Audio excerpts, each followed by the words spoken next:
बहुत समय पहले की बात है। किशनपुर गांव में रमेश नाम का एक गरीब लकड़हारा रहता था।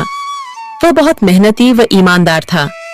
रमेश प्रतिदिन जंगल जाता और वहां से लकड़ी काटकर उन्हें बाजार में बेचता था। लकड़ी काटकर जो धन मिलता था उसी से उसका गुजारा चलता था। सुनो जी, तुम कोई और काम क्यों नहीं करते हो? इससे हमारा सही से गुजारा नहीं होता है। क्या करूं? भाग्यवान कोई और काम भी तो नहीं मिल रहा है। अगले दिन रमेश लकड़ी खोजते खोजते घने जंगल में पहुंच जाता है।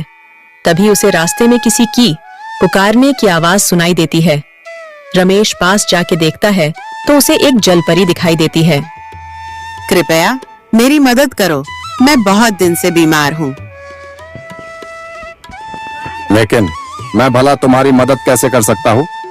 तुम तो एक जलपरी हो। इसी जंगल कुछ मील दूर एक गुफा है।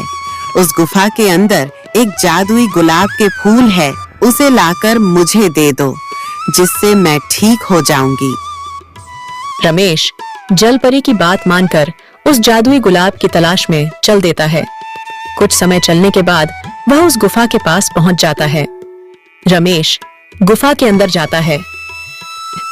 जैसे ही रमेश फूल तोड़ने वाला होता है, तभी उसमें से एक जिन निकलता है। मूर्ख मानव, तुम यह जादुई फूल नहीं ले जा सकते जब तक तुम मेरे 2 प्रश्नों के उत्तर नहीं दे देते। यदि तुमने मेरे दोनों प्रश्न के उत्तर सही दिए तो तुम यह फूल ले जा सकते हो। यदि तुमने एक भी प्रश्न के उत्तर गलत दिए तो मैं तुझे खा जाऊंगा। ठीक है, पूछो अपने प्रश्न।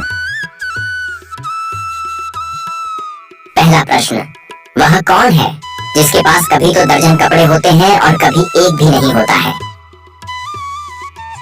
वॉशिंग मशीन है। कभी इसके पास ढेर कपड़े होते हैं और कभी एक भी नहीं होते। बिल्कुल सही उत्तर।